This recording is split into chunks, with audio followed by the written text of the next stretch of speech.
Friends, welcome to my YouTube channel.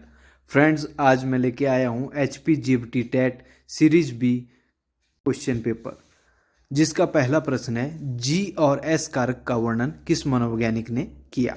तो friends, इसका सही आंसर है ऑप्शन डी, स्पीयरमैन। चलिए बढ़ते हैं दूसरे क्वेश्चन की ओर। शेल्डन ने व्यक्तित्व को डैश भागों में बांटा। तो इसका सही आंसर है 4 भागों में, ऑप्शन डी। चलिए बढ़ते हैं तीसरे क्वेश्चन की ओर। एक व्यक्ति की औसतन बुद्धि लब्धि होती है। तो इसका सही आंसर है ऑप्शन ए, 90 से 110।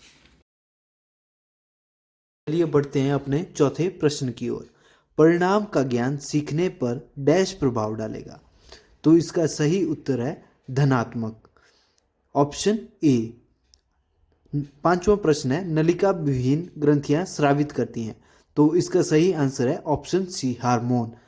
प्रश्न नंबर 6 है कार्य और कारण संबंधों का अध्ययन अधिक सटीकता से किया जा सकता है। तो इसका सही आंसर है ऑप्शन ए, प्रयोगात्मक विधि। चलिए बढ़ते हैं आगे क्वेश्चन की तरफ। बालक द्वारा स्वयं के विचारों को लिखना एक उदाहरण है। तो इसका सही आंसर है ऑप्शन ए, थिंकिंग।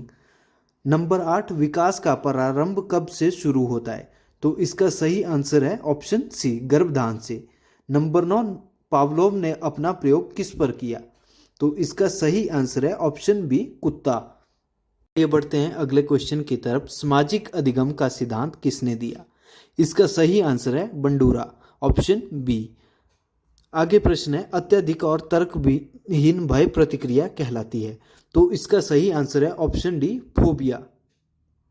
आगे प्रश्न है 12 तत्परता अभ्यास व प्रभाव डैश के नियम है। तो इसका सही आंसर है लर्निंग, अधिगम के, ऑप्शन सी। आगे प्रश्न है मैस्लो के अपने अभिप्रेरणा के सिद्धांत में सबसे ऊपर किस आवश्यकता को रखा गया है। तो इसका सही आंसर है सेल्फ एक्चुअलाइजेशन, आत्मबोध। चलिए बढ़ते हैं अगले प्रश्न की ओर। जब पहले की सीखी हुई सामग्री को नए सीखने में बाधा उत्पन्न करे उसे अधिगम का डैश अंतरण कहेंगे। तो इसका सही आंसर है ऑप्शन बी, ऋणात्मक। नंबर 15, क्रिया प्रसूत अनुबंधन किस मनोविज्ञान से संबंधित है। तो इसका सही आंसर है ऑप्शन सी, स्किनर। प्रश्न नंबर 16, रोशार्क स्याही धब्बा परीक्षण आकलन करता है। तो इसका सही आंसर है ऑप्शन ए, चेतन अभिप्रेरकों का। नंबर 17, फ्राइड के अनुसार अहम आधारित है। तो इसका सही आंसर है ऑप्शन बी, यथार्थ के सिद्धांत पर। नंबर 18, आर्मी बीटा परीक्षण एक डैश परीक्षण है। तो इसका सही आंसर है नॉन वर्बल, ऑप्शन बी, अमौखिक। चलिए बढ़ते हैं आगे प्रश्न की ओर। एक बालक की कालक्रमिक आयु 16 वर्ष है तथा उसकी मानसिक आयु 12 वर्ष है, उसकी बुद्धि लब्धि कितनी होगी। तो इसका सही आंसर है ऑप्शन ए, 130। आगे हमारे पास प्रश्न है भंडारण एक प्रक्रिया है। तो इसका सही आंसर है ऑप्शन बी, मेमोरी। नंबर 21, वृद्धि का संबंध डैश से होता है। तो इसका सही आंसर है ऑप्शन ए, मात्रा से। हमारे पास प्रश्न है थॉर्नडाइक के सिद्धांत के अनुसार प्रयासों की संख्या बढ़ने पर त्रुटियों की संख्या डैश होगी। तो इसका सही आंसर है ऑप्शन बी, कम होगी। नंबर 23, अवधान का बोध विस्तार डैश होता है। तो इसका सही आंसर है ऑप्शन ए, लिमिटेड। आगे हमारे पास प्रश्न है बिल्ली पर प्रयोग किस मनोवैज्ञानिक ने किया। तो इसका सही आंसर है ऑप्शन डी, थॉर्नडाइक ने। चलिए बढ़ते हैं अपने अगले प्रश्न की ओर। स्टैनफोर्ड बिना बुद्धि परीक्षण डैश योग्यता का मापन करता है। तो इसका सही आंसर है ऑप्शन बी, कॉग्निटिव। नंबर 26, भूख प्यास और ऑक्सीजन डैश के अभिप्रेरक हैं। तो इसका सही आंसर है बायोलॉजिकल। नंबर 27, कैरोल गिलिन का संबंध डैश सिद्धांत से है। तो इसका सही आंसर है मॉरल डेवलपमेंट। फ्रेंड्स, चलिए बढ़ते हैं अगले प्रश्न की ओर। कैरेल गिलगिन का संबंध डैश सिद्धांत से है। इसका सही आंसर है नैतिक विकास से। चलिए बढ़ते हैं अगले प्रश्न की ओर। प्रश्न नंबर 28 है बाल्यकाल जीवन के किस काल को कहा जाता है। इसका सही आंसर है ऑप्शन ए, जन्म से 12 वर्ष तक। इसके पश्चात हमारे पास अगला प्रश्न आता है STM से तात्पर्य है। तो इसका सही आंसर है option A, short term memory. Number 30, Jean पियाजे ने ज्ञानात्मक विकास को डैश अवस्थाओं में बांटा। तो इसका सही आंसर है ऑप्शन बी, यानी कि 4 अवस्थाओं में। अब हम करेंगे सेक्शन हिंदी का सॉल्व। प्रश्न नंबर 61, निम्न में से कौन अष्टछाप का कवि नहीं है? तो इसका सही आंसर है ऑप्शन डी, मलुकदास। अगला प्रश्न है, आधुनिक युग की मीरा किसे कहा जाता है? तो इसका सही आंसर है ऑप्शन ए, महादेवी वर्मा। अगला प्रश्न है, बिहारी सतसई में दोहों की संख्या कितनी है? तो इसका सही आंसर है ऑप्शन सी, 713।